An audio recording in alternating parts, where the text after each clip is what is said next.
This is very early draft. Yeah. These designs are all subject to change. This is kind of very early thinking. Kicking off with the mining rework. Raven, take us away. Yep, so here's the design overview of the first draft of mining rework. Yay, it worked. So things we're looking at doing is ores need a rebalance. So ores should be in line with the defense, which I think is fairly reasonable. Currently we have things like the highest ore you can mine is rune, which is for comparatively nowadays low level armor. We want to create a new reward space for future content. We want to encourage mining your own ores rather than just buy them off the Grand Exchange. And we want to make mining somewhat more exciting, and removing competition from mining is a key point. We put out a survey to sort of temperature gauge what people want. And we got that mining needs to remain a predominantly AFK skill. I think people want that. They want to be able to watch their Netflix in one window and click on rocks. Mining should not be increased to 120. That was quite strongly, players didn't want that. And players should be encouraged to use the ores rather than drop training. Fairly straightforward. So here's the first thing, the most obvious, which is ore level adjustments. We are going to change the existing ores as follows. So iron will drop to 10, coal to 20, because coal is what you need for steel, obviously. Mithril to 30, adamite to 40, and runite to 50. So bring all these ores down, make them where they're currently used in lines with defense. And then we're going to introduce some new ores, which to allow smithing to go all the way up to level 99. So the ores that we've got are orichalc or orichalcum, which is basically dragon ore, sort of. Nechrite, which is Barrow's themed ore. Invictum, which is an awesome name. And Ethereum ore at level 60, 70, 80, 90 respectively. So we're planning on putting these in. So we're going to do some changes with mining to mostly how it vaguely works. This is largely under the hood, but it's worth talking about. So each rock will now have a capacity. Capacities work kind of like life points for rocks. When you mine, you reduce the capacity. Reducing the capacity to 0 will reward you with a piece of ore and a big chunk of XP. So as long as you've met the threshold of damage, which is something we'll come to in a minute. We are trying to make it so the capacity is per player. We're trying to do away with competition for mining altogether. You will all be able to get the same. You won't need to hop worlds to find a free piece of ore. You'll be able to just use the same ore that someone else is on, and it will be yours that only yours matters. In addition to this capacity thing, each mining attempt is a chance to either normally hit or critically hit. So a hit will deal damage to the capacity and reward you with mining experience. So it's thunk mining experience, but you don't get any ore.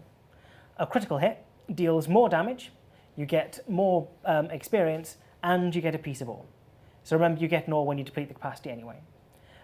Your chance to critically hit is based on your level and which pick you're using. Should all be fairly straightforward at the moment. So we're changing how pickaxes work as well. So pickaxes will now all mine at the same speed, quote unquote. Because currently you have it where it just adjusts how often you hit. We're changing that. With the capacity idea, higher tier pickaxes will increase the damage, which means that they will give you they will give you an increased XP per hour. So it's not like a losing thing, you're still getting a better rate. One of the things we're doing is rock scale. They will have a hardness value, which is indicating how difficult it is to mine them. Pickaxes will each have a penetration value based on their tier, so to show how easy it is to break through the hardness. The idea with this being that if you are trying to mine a top tier ore with, say, bronze, you're going to have a really bad time. Whereas if you've got your Ethereum pickaxe, you'll be able to mine it quite comfortably. So yeah, mining with a rock with a higher hardness with lower penetration makes it harder. One of the things we'll probably not be doing on launch, but one of the reasons why we're doing this sort of capacity situation is so we can introduce new pickaxe styles, potentially. We won't be doing this on launch, but it's a space we can have in future. So we can do things like, we've got your normal pickaxe, which is a good rate of XP and good rate of ore per hour. And then you could do like a two-handed pickaxe, which because it deals more damage means that you get less ore, but you get a superior XP race per hour. Or you can dual wield pickaxes and go through and everyone laughs at me mining dual wield pickaxes, which gives you a superior rate of ore, but slightly reduced XP per hour. some vague things on existing gameplay tweaks to largely show that we'll be trying to keep as much of the existing gameplay safe, so it won't diminish anything you're currently using. So your skill chompers will still be useful, crystallize will still be useful, shooting stars will still be worth doing. Okay, so this isn't a thing we're actually going to do, but in the original design, or an earlier version of the design, we were looking at introducing some kind of risk-reward thing for mining. We're not planning on doing this as launch, probably, but we thought we'd run it by you to see what you guys think. So we'll do a straw poll to see whether it's something you would like, something you could see introduced in the game in future, maybe, if you liked it. Or if you hate it, in which case we'll ignore it. Yes, everyone's making the same innuendo that we keep making. So, mining shafts, you will have, now everyone's just giggling, you will have little sort of mining shafts that you can enter to on the surface world. And the idea is that you delve deeper into these unstable mines in search of rare and valuable ore. They're procedurally generated, so there's a sense of exploration. You'll go through, you'll start mining your way through things, you'll find new entrances, new things to go into, new ways down, stop giggling, Shawnee, new ore to uncover. They're limited instances, so several players are in the same place at the same time, but again, remember that we're making it so that mining isn't competitive anymore, so you can all share it and work together or just chat. The deeper you go, stop giggling, the better the chance of obtaining high quality ore, but also the more dangerous it is. Mines are not safe death. It's worth pointing out that we're trying to look at making mines would be a, it's just gone now, would be a skilling, would be skilling based challenges rather than just combat, or there will be some combat in there. So, why delve deeper? Why risk it? This is an idea of what we're expecting to see. So the deeper you go, you have an increased chance of things like cave-ins, gas pockets, monsters, but there are benefits of doing it. So your first three, you've got things like only basic ores available. There's little danger, but little to explore. A lot of it's already been opened by other people, that kind of thing. Later levels, you've got a smaller risk. You get an increased chance to the ore that you try and gather.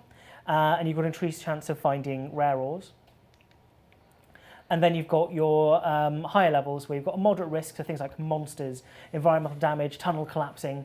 There's a greater sense of exploration because these are things that no one else would have explored. You'll be the person mining these tunnels open. You'll see all these new paths opening up to you. You have an even better chance to gather ore and much increased chance of rare ores. With a reduced chance of the common ore, so it's better for sort of rare ores. And then at level sort of 10 plus, this is when you've gone really deep. You've got ludicrous risk, you've got lots of monsters, you've got environment damage of the place, you've got tunnel collapsing, unknowable nightmarish horrors that will strip your flesh, and something in small writing. You have a much greater sense of exploration, you have much superior hit chance of gathering ore, and it's the best chances of rare ore. So if you're going into these really dangerous, difficult area, you will find it much easier to find and gather ore. I think that's probably it on the slide. So we just wanted to see whether this is something that you guys would be interested in. So yeah, I'm going to pass over to Mod Wilson now, who's going to take you through the proposed, very early draft, of course, of the Smith and Rework. So by all means, lead away. Yep. Well, unlike the mining rework, there's not a huge amount that's going to change with smithing. You'll still, it's more like, first of all, pulling everything in line with the new ores. So as you can see there, bronze. So basically, we're going to put everything inside of its own tier. So so rather than iron being spread out from like 10 to 15 to 20, it's all going to be blocked down into its own little block of about 10 entries. So you'll unlock a bit more per level, and you'll end on the plate bodies, and then you'll smith the plate bodies to get to the next one. You'll get the bar. You'll get the early tier items. You're still going to go get the ores, smelt them into bars, take them to an anvil, make the things. What we're mainly aiming to do with this is try and remove a lot of the grind and a lot of the item production so that you don't end up with 10,000 plate bodies. So obviously, as you can see there, we're just rebalancing everything there. So we've just got Runite goes up to level 59 when you get the rune plate body. So we're going to be doing two major item creation routes. So there's the standard one, which is just what you're doing right now. And then you use the other method. You take those items currently and you can smith them down into Damascus bars. So you take a bunch of plate bodies, you smash them together, you get these bars out of that, which you then use for masterwork, which is better quality items. They'll come with perks. They might have set effects on them. Do we still have the poll in this presentation? Oh, well, we might have the poll in these presentations. We might discuss it later. So standard smithing is basically what you've got now. We're going to slow it down. So right now, making a plate body is the exact same amount of time as making a dagger, and that's not exactly very realistic. So now if you're making something which has 5 bars in, it'll take you a bit longer, but you'll get better XP at the end of that. Things are still not going to be as long as protein bars, so it'll still give you a bit better, and you do get the items out of it. So this is your basic. I get good XP, I get the items out of it at the end to be able to sell if I want to do gold. So this is kind of the baseline smithing. You guys all know what you do for that at the moment. So yeah, we have the new armors on there, and currently what we're planning on doing for release, because we've got like one artist on this, one very harried, sort of like worried looking artist on this. So we're obviously not releasing everything that you can currently get at the other levels. We're going to leave the reward space open so that we can add stuff as quest rewards, like we've got with Dragon now, except obviously you unlock it, you're able to smith it from then on. What we're going to go with is the armor set, minus boots and gloves, because you mostly get those from drops anyway. Shield and scimitar. Now we had a word with the Combat Council about this, and this is like the basic, what will go out that people hopefully will appreciate. We've got some other things that we want to be able to do if we've got stretch goals, but like pickaxes, for instance. But we'll have to see how that goes. So masterworking items. When you make these items, and this is just for new stuff. Everything else below the tier 70 is going to stay the same. Masterwork items, you get the item. So when you create those things, in order to not devalue the PVM drops, tier 70 crafted plate body won't be level 70. It'll be currently level 63. Something like that. Yeah, so something like that, but that obviously again can change. It doesn't have to go that low.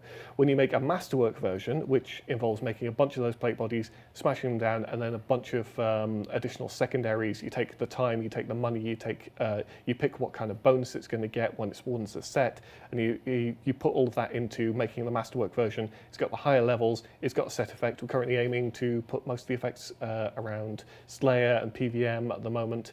But there's obviously space theoretically for PvP or more situational items, and yeah, then you get the better statted version, and it'll look better as well. I think we've definitely got the pictures on here. Yeah. You'll be able to see those in a moment. And so here's the concept art for the Necrite armor, the level 70 gear. As you can see, we've kind of given this a Barrowsy theme. On the left there, we've got the basic version. Oh, is it left or right? Yeah, okay, so on the left there we've got the masterwork version, on the right we've got the basic version, because when the concept artist did it, he did the one on the left first, and we were like, this is amazing, but we're going to have to tone it down a bit for the regular version. This is the Invictum set.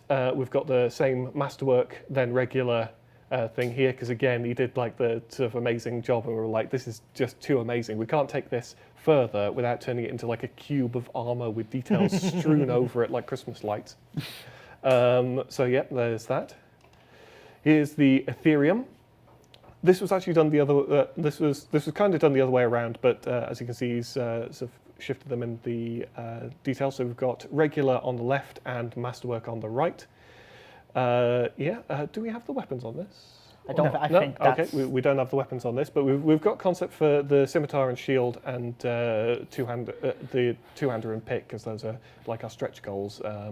But yeah, we might be able to show those on later podcasts. Yeah, I mean, there's always opportunities to do more of this, and obviously when that time comes, we can have stuff like that. But I mean, hope that kind of done with that. Yeah, I hope that kind of explained it. So I mean, got a couple of questions that have obviously come up from this.